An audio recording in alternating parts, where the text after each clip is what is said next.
Viva Voz, com Vera Magalhães.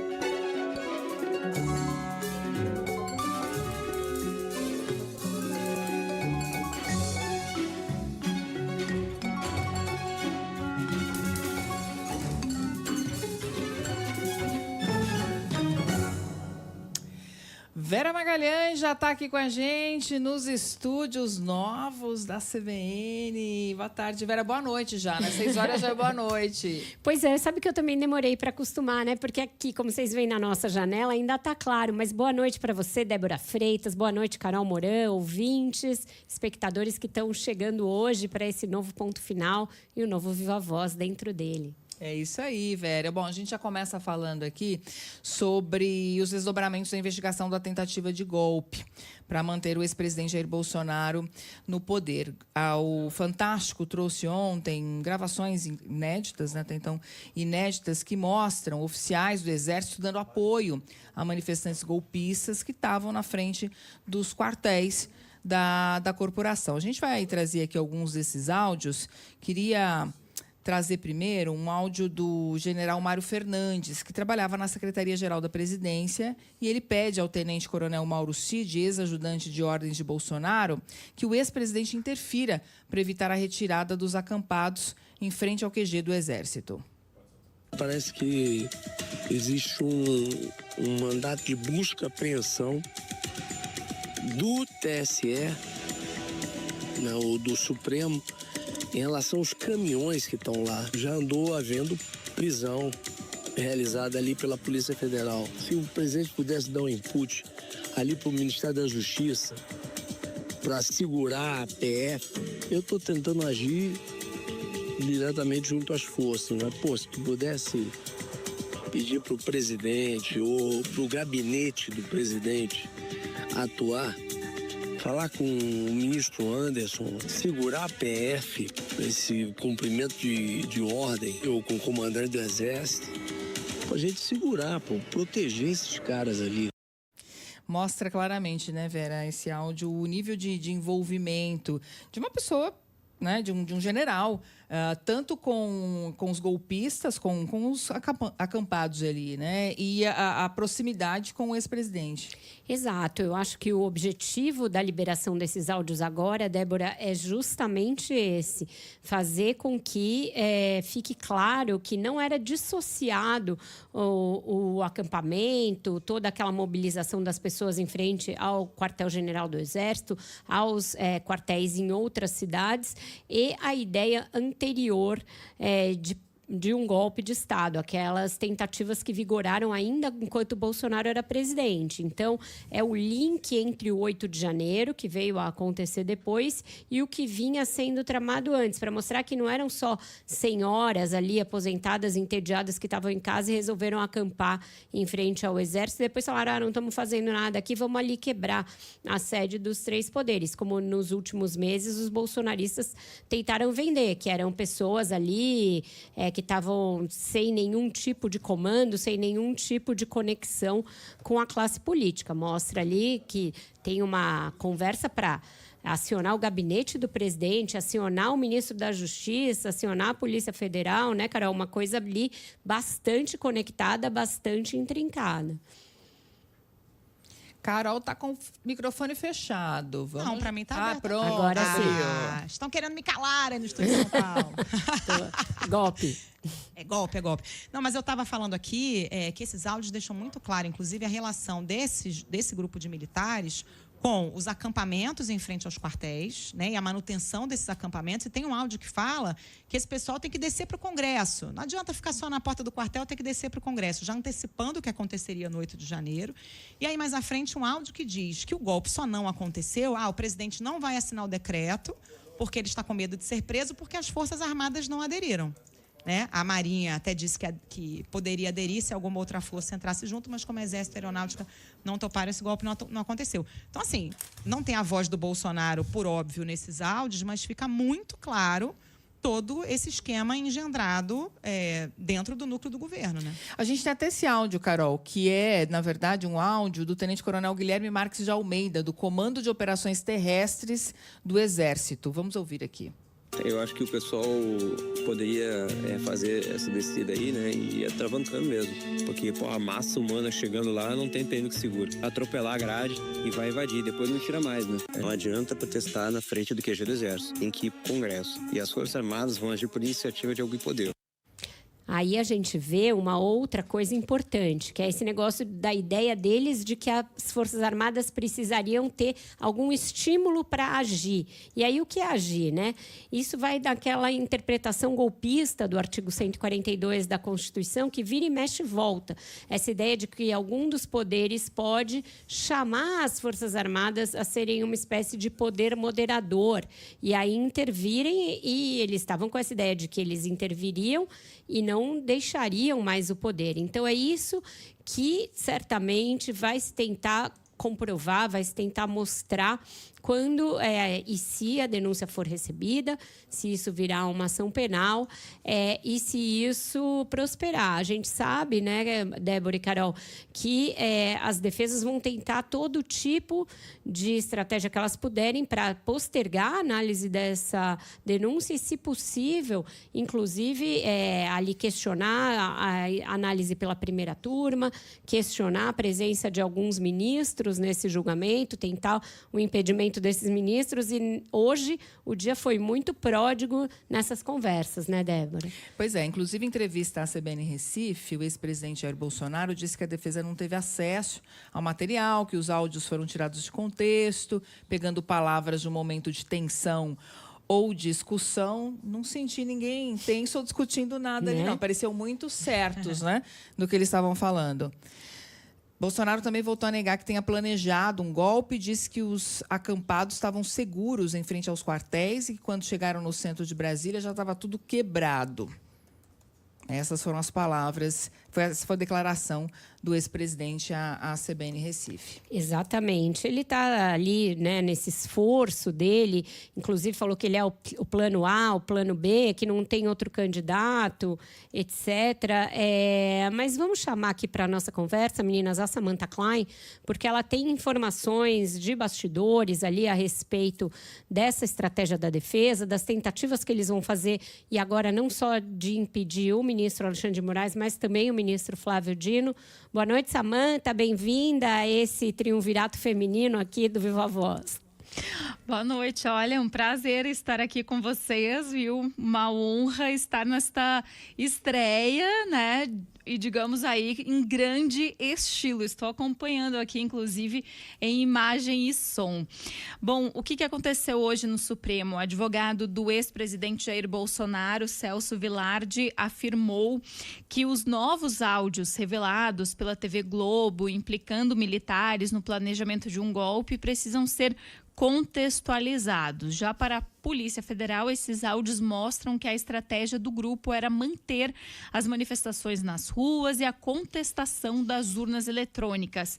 Inclusive, um desses áudios que vocês comentavam apresenta aí o general da reserva Mário Fernandes, ex-chefe dos chamados Kids Pretos do Exército, afirmando que o decreto é real e foi despachado com o presidente e pede, abre aspas, movimento.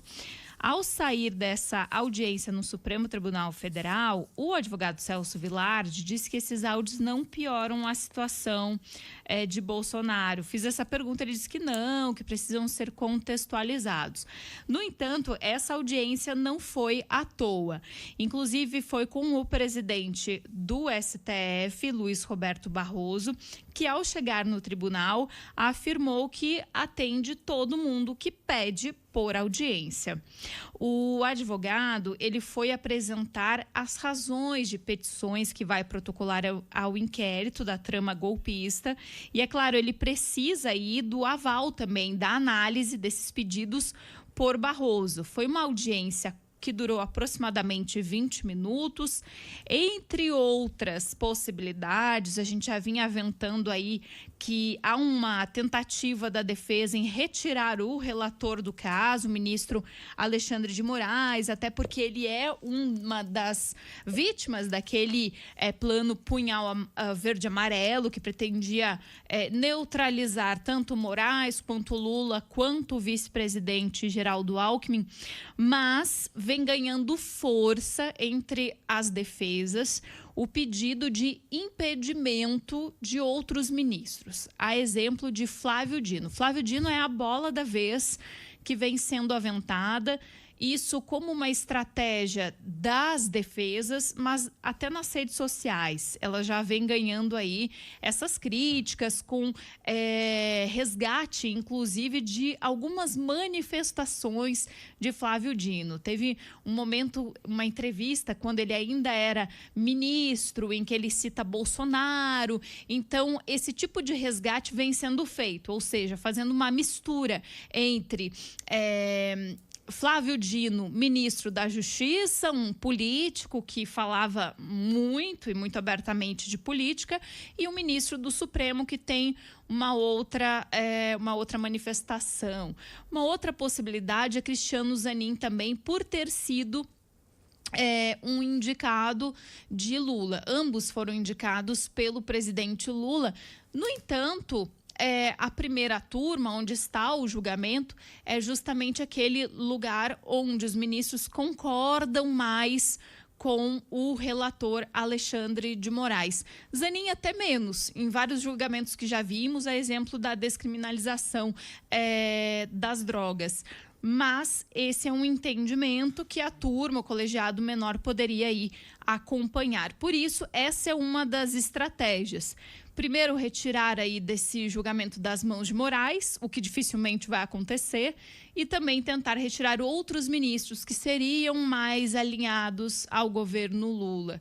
A verdade é que, ao que tudo indica, esse julgamento deve ficar na primeira turma, ainda que o pedido das defesas seja levar ao plenário. Mas mais forte ainda seria tentar retirar do Supremo. Essa é uma das alegações que ninguém mais tem foro privilegiado. Com vocês. Agora, Vera, se não vai retirar Moraes, muito menos Dino e Zanin, né? Exato. Eu acho que esses impedimentos têm ali uma chance muito remota, para não dizer zero, de prosperarem, meninas, porque é muito comum que ministros tenham de julgar, quando chegam ao Supremo, algumas ações nas quais eles atuaram em outras frentes. A não ser que esse envolvimento seja muito direto, é muito raro que eles se digam impedidos. Só lembrar o Toffoli, que também julgou várias ações, inclusive o Mensalão, e ele tinha sido advogado-geral da União. Lembrar o ministro Gilmar Mendes, que também fez esse caminho, e os ministros indicados por Jair Bolsonaro julgaram vários casos referentes ao governo Bolsonaro. Então, esse impedimento não vejo muita chance de prosperar. O que eu acho que tem mais chance de causar algum tipo de embaraço, ou pelo menos de um debate mais sério ali entre os meios jurídicos, são aquelas falas do ministro Alexandre de Moraes, quando ele faz espécie de ameaça ao tenente-coronel Mauro Cid de que, se ele não colaborar daquela vez, o pai dele pode sofrer alguma consequência, ele próprio, a sua mulher. Isso talvez possa configurar ali um problema maior para a delação, para o recebimento dessa delação, e aí a gente vê realmente diferenças de modulação no modo como o Supremo está vendo as delações. Se isso fosse na Lava Jato, qualquer momento da Lava Jato, os ministros anti-lavajatistas, garantistas, seriam os primeiros a achar que tinha algum problema com essa delação. Então, esse eu acho que é o ponto mais problemático de todos até agora. É a forma muito contundente, persuasiva, para não dizer ameaçadora, com que o ministro Alexandre de Moraes trata, naquele momento, o delator. Agora, Vera, é também importante trazer o contexto, né? Porque naquele momento o que tinha acontecido era aquela operação da Polícia Federal que descobriu a existência do plano Punhal Verde e Amarelo para matar Alexandre de Moraes, Lula e o vice Geraldo Alckmin. Plano esse que em nenhum momento tinha sido citado pelo Cid na sua delação premiada, né? E aí é nesse contexto que o Alexandre de Moraes fala: olha, você não está contando toda a verdade. Se tinha um plano para matar o presidente, isso tem que constar na sua delação. Mas é um ponto mesmo. E sobre essa questão do foro, né, Vera? Esse assunto já foi e voltou tantas vezes na Justiça, mas o último entendimento do Supremo, de formar maioria, é no sentido de que o foro privilegiado se mantém após o cargo, quando os crimes foram cometidos, né, no exercício do mandato, e tem a ver com o mandato. Então, pelo menos nesse momento, o entendimento do Supremo é que o foro seria realmente o Supremo Tribunal Federal.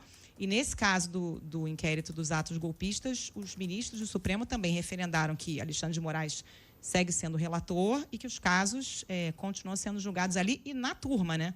Na primeira turma, que é uma outra reivindicação da defesa do Bolsonaro, né? Exatamente. Essa coisa do foro foi e voltou e ficou bastante confusa. Eles acham que vão ter de revisitar esse assunto em algum momento, Carol. Mas, nesse momento, tem prevalecido esse entendimento segundo o qual, pelo fato do Bolsonaro ter sido presidente, ele puxa todo mundo para o foro. E também, nesse caso, tem a questão específica do tipo de crime, né? É um crime que a gente está investigando a tentativa de abolição do próprio Estado Democrático de Direito, uma tentativa de golpe contra os 3 poderes federais constituídos, é uma tentativa de solapar a democracia. Então, esse é um crime que, por si só, são crimes, é mais de um, mas todos eles descritos no artigo 359 do Código Penal, que puxam o foro, de alguma maneira, para o Supremo Tribunal Federal. Eu acho até que, em relação à turma, talvez fosse inteligente o Supremo Tribunal Federal se antecipar a esses questionamentos e falar, olha, pela relevância do cargo, por ter um ex-presidente envolvido, vamos puxar para o plenário. Os casos do 8 de janeiro, muitos deles foram parar no plenário. Eles são jurisprudência para o julgamento desse caso. E isso evitaria um questionamento a posteriori e a tentativa do Bolsonaro de se vitimizar, de criar um caso internacional com isso, como ele vem tentando criar, e principalmente de tentar deslegitimar o julgamento. E não mudaria muito o resultado. A gente tem hoje entre os 11, pelo menos 8, que são 100% fechados com a ideia de que o que houve foi uma tentativa de golpe de Estado. Então, seria uma condenação, por 8 ou 9, a 3 ou a 2, não faria uma grande diferença no placar final, Débora, Carol. E por falar em Alexandre de Moraes, o Guilherme Muniz está aqui no estúdio para trazer declarações que o ministro deu hoje em São Paulo. Pois não, Muniz? Débora, Vera, Carol, boa noite a todos. Isso tudo acontece menos de uma semana depois. Essa fala dele vem menos de uma semana depois de ele ser alvo de processos nos Estados Unidos, inclusive processos movidos por uma rede social que critica as decisões de Alexandre de Moraes. E hoje ele criticou a forma como as Big Techs instrumentalizam as redes sociais para corroer a democracia em diferentes países. A fala foi feita durante uma aula inaugural para alunos da Faculdade de Direito da USP, a Universidade de São Paulo. O tema dessa fala dele, como um todo, foi a crise da democracia e o alinhamento das Big Techs com grupos de extrema-direita. Moraes criticou o que ele chamou de novo populismo digital extremista e relacionou o uso de algoritmos à tentativa de golpe de Estado aqui no Brasil em 2022, mas não citou nenhum fato específico. Em um trecho da fala, o ministro ressaltou que as Big Techs não são neutras nos debates políticos e que elas tratam candidatos como mercadorias. As Big Techs, elas não são enviadas de Deus, como alguns querem. Elas não são neutras. São grupos econômicos que querem dominar a economia e a política mundial, ignorando fronteiras, ignorando a soberania nacional de cada um dos países, ignorando as legislações, para terem poder e lucro. No caso brasileiro, ele afirmou que a desestabilização da democracia cumpriu um roteiro que passou pela descredibilização do jornalismo profissional, a deslegitimação do processo eleitoral e o ataque permanente ao poder judiciário. Moraes ressaltou que essas empresas nunca se dizem contrárias à democracia, mas fazem críticas a alguns pilares desse regime exatamente como forma de derrubá-lo. A democracia vem sofrendo ataques organizados, competentes e, lamentavelmente, eficazes, a partir de um instrumento que, na verdade, não é bom nem ruim. É um instrumento que as pessoas podem usar para o bem ou para o mal, que são as redes sociais. Há uma instrumentalização das redes sociais por grupos econômicos e ideologicamente fascistas de extrema-direita para corroer a democracia por dentro. O ministro responsabilizou grupos, abre aspas, econômicos e ideologicamente fascistas de extrema-direita, fecha aspas, como a gente ouviu, né, por se apropriarem aí das redes sociais para interferir na política.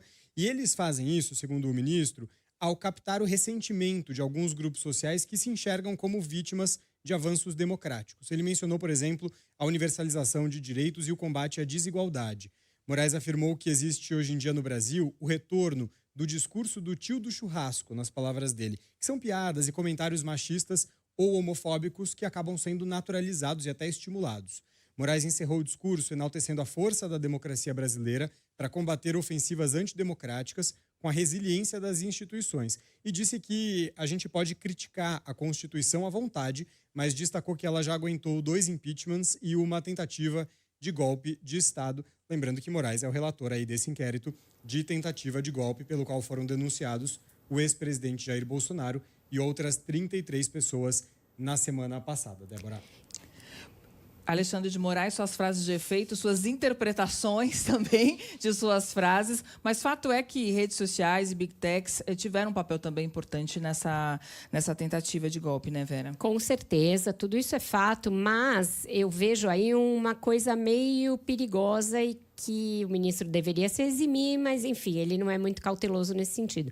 Se ele vai presidir um julgamento dessa magnitude, dessa relevância, com esse grau de complexidade, de questionamento, com uma sociedade dividida, ele não pode fazer declarações públicas que podem mostrar que ele já tem um juízo formado, que ele já está pré-julgando, que ele está ali adotando um lado. Ele deveria se resguardar mais, deveria se preservar, ainda mais porque a gente vê nesse exato momento a direita, que acabou de encerrar um congresso importante lá na CEPAC, com a presença do próprio Trump, do próprio Elon Musk, do Steve Bannon, enfim, o baile todo, se articulando para colocar a justiça brasileira como inimiga da direita. E o Eduardo Bolsonaro participou de um périplo lá nos Estados Unidos para tentar expor o ministro Alexandre de Moraes e reforçar essa ideia dele como um inimigo público número 1. Então, um pouco de cautela, um pouco de reserva da parte do ministro Alexandre de Moraes seria bastante recomendável nesse momento, estratégico para o próprio Supremo se resguardar, se preservar e poder se conduzir nesse julgamento com a serenidade que vai ser necessária, porque não vai ser algo simples, não vai ser trivial. Acho que não está descartada a possibilidade, meninas, de a gente ter acampamentos de novo em Brasília, para o Bolsonaro, dele fazer caravana pelo Brasil. Então, seria bom ele evitar esse tipo de declaração, ainda mais porque ele já entrou contra o Rumble, ele está numa guerra aberta com essas big techs. Isso não é bom, não é salutar. E o Brasil acaba sendo observado pelo mundo inteiro, né? Porque essa influência das redes sociais em eleições e processos políticos não acontece só aqui. Aqui acaba sendo uma espécie de laboratório, mas aqui, por exemplo, o X ficou fora do ar durante meses, justamente no ano eleitoral, né? É muito bom que a gente esteja na vanguarda da regulamentação dessas teles, que a gente seja duro, que a gente mostre que o Brasil tem lei e que a gente julgue os nossos golpistas diferentemente do que os Estados Unidos fizeram. Mas, para tudo isso, quem veste toga não pode ir para microfone tão regularmente como o ministro tem feito.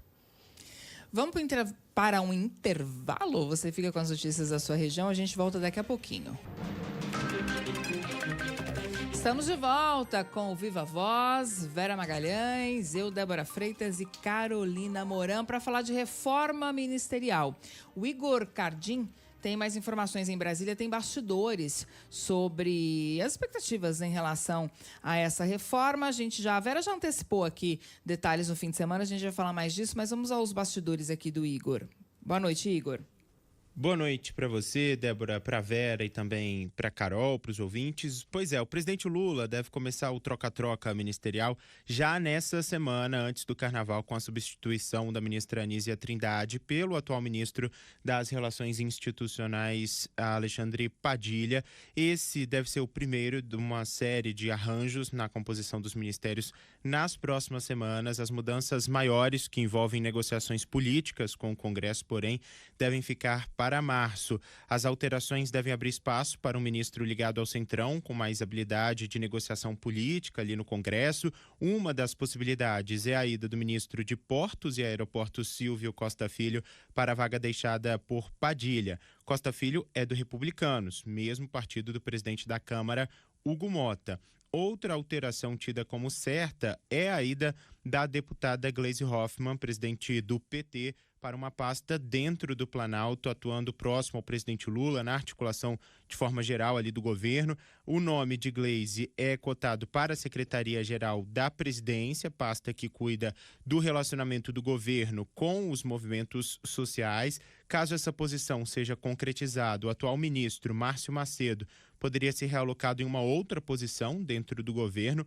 Além disso, também fica para depois do Carnaval as mudanças envolvendo o Ministério da Ciência e Tecnologia, atualmente comandado por Luciana Santos, do PCdoB. Ela é apontada por interlocutores do Planalto para assumir o Ministério das Mulheres no lugar de Cida Gonçalves, que poderia deixar o governo.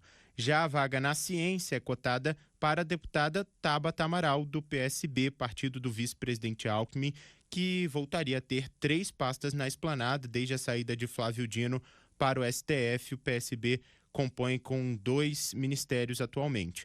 Tabata quer se reeleger como deputada federal em 2026 e pretende fazer uma aproximação nesses 2 anos de legislatura mais ligada à juventude. A proposta do Ministério da Ciência, no entanto, segundo alguns aliados ali, agrada a equipe, que enxerga com bons olhos a possibilidade de um bom relacionamento dela com as universidades, que é onde se produz a maior parte ali do instrumento tecnológico do Brasil. Apesar dessas especulações, a deputada não chegou a se reunir nem com Padilha, nem com outros ministros para tratar diretamente desse assunto, que ainda está restrito ao Planalto. Se a deputada realmente aceitar o ministério, o suplente, Rodrigo Agostinho, atual presidente do IBAMA, assumiria a vaga. E aí, para a autarquia, o principal nome cotado seria justamente o do ministro Márcio Macedo, atualmente na Secretaria-Geral da Presidência. Essa reformulação final ali, envolvendo o Ministério das Mulheres, da Ciência e Tecnologia, IBAMA e até o Congresso com a vaga de deputado federal, tudo isso ficaria lá para o meio de março, para depois do Carnaval. Essa foi a apuração conjunta com a colega Isa Staciarini. Débora, Carol e Vera. Obrigada, Igor. Vera, no fim de semana você já trouxe aqui, né, a saída de Nízia Trindade, a chegada de Alexandre Padilha. Nízia soube pela imprensa, até onde sabemos, né? Esse processo de fritura de ministros, nessas trocas, isso não é exatamente uma novidade, mas está certo isso? Eu acho muito feio, né? É uma pessoa com um currículo, a gente conhece a Nízia Trindade, todo o papel que ela teve na Fiocruz, ali na busca pela vacina, a vacina da AstraZeneca, que foi feita em parceria entre a Fundação e a AstraZeneca. A gente sabe o peso que ela tem na academia ali, vinda da pesquisa. Ela era primeiro da área de ciências sociais, ciências políticas, e migrou para essa área de ciência pura ali, de ciências biológicas. Isso a credenciou para ir para o Ministério da Saúde. É verdade que não deu muito certo, teve problemas de gestão, mas tem meios de você fazer isso e demitir uma ministra com mais dignidade, né? Ô, Vera e Débora, deixa eu falar de uma coisa que me chamou a atenção aí no noticiário do fim de semana, porque o Igor falou que o Silvio Costa Filho está cotado para assumir a vaga do Padilha na articulação política, né? E parece que ele já está ali na beira do campo aquecendo, viu? Ajeitando o meião. Fim de semana ele estava com quem no pré-carnaval de Olinda? Hugo Mota, presidente da Câmara. Eles têm boas relações, né? Sendo do mesmo partido. Querendo dizer que são mais que amigos, friends. Olha aí tem foto. Não né, é qualquer confete, não é qualquer purpurina. Entendeu? Tá bem relacionado. Tem foto lá com o João Campos, prefeito de Recife, com a Tabata Amaral, o Silvio Costa Filho e o presidente Hugo Mota no pré-carnaval em Olinda. Exato. O Hugo Mota e o Silvio Costa Filho são da mesma galera lá na Câmara. São muito amigos. São de uma ala de deputados mais jovens, que saem juntos, que fazem balada juntos ali. O Isnaldo Bulhões faz parte dessa mesma turma. E também o deputado Luizinho, do Rio de Janeiro. São ali os maiores amigos do Hugo Mota. Então, qualquer um dos dois, desses dois do Centrão, que assumir a SRI, né, que é a Secretaria de Relações Institucionais, o presidente da Câmara vai se sentir contemplado. Mas qual que é o arranjo aí dos últimos dias que eu ouvi? Pasmem.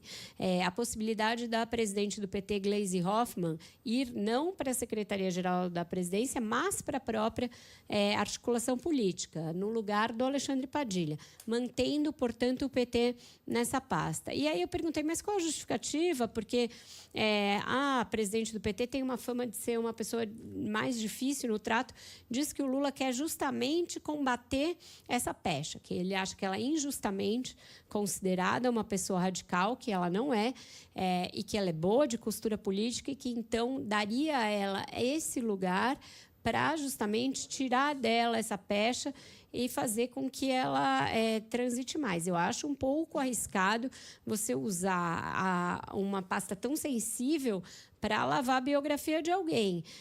Ainda mais quando esse alguém passou os 2 primeiros anos do governo bombardeando o ministro da Fazenda.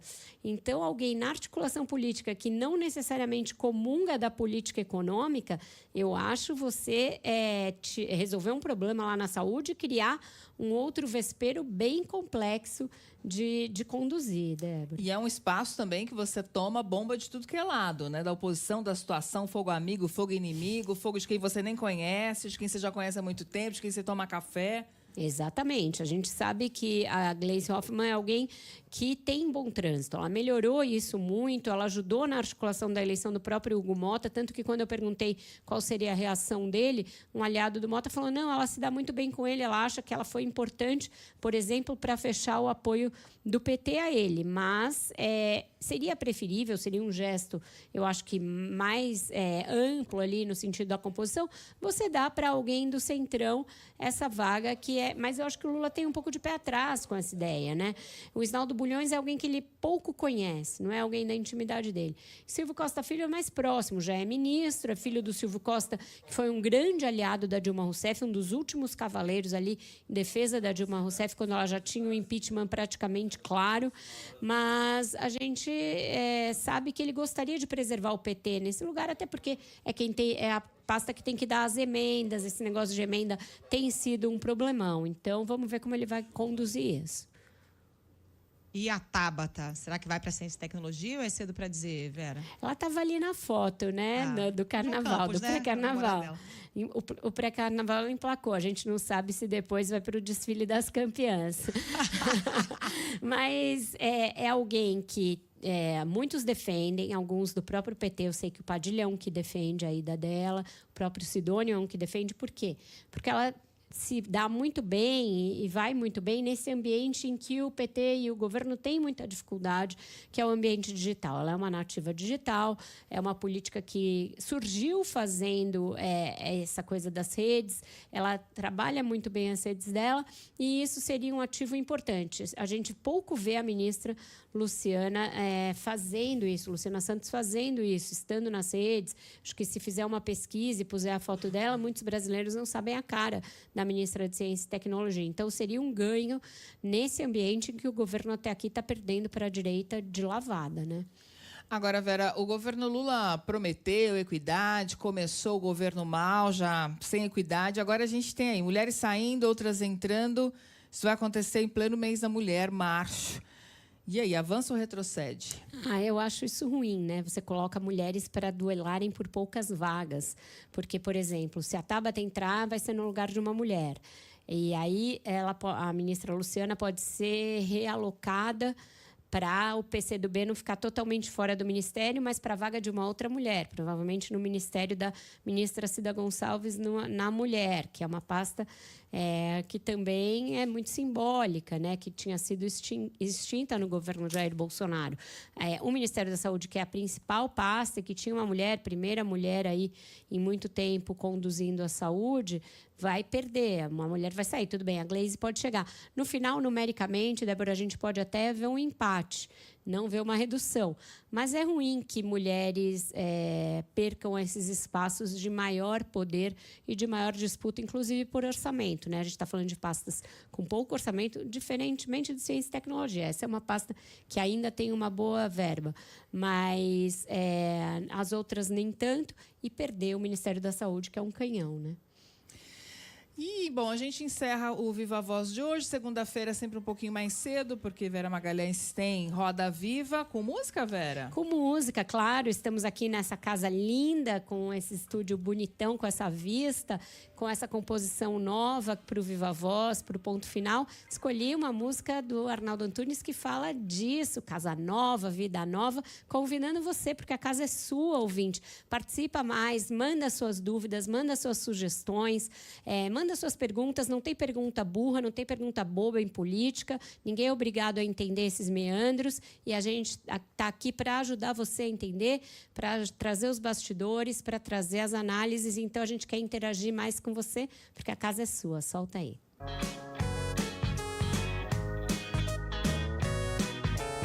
Não me falta cadeira, não me falta sofá.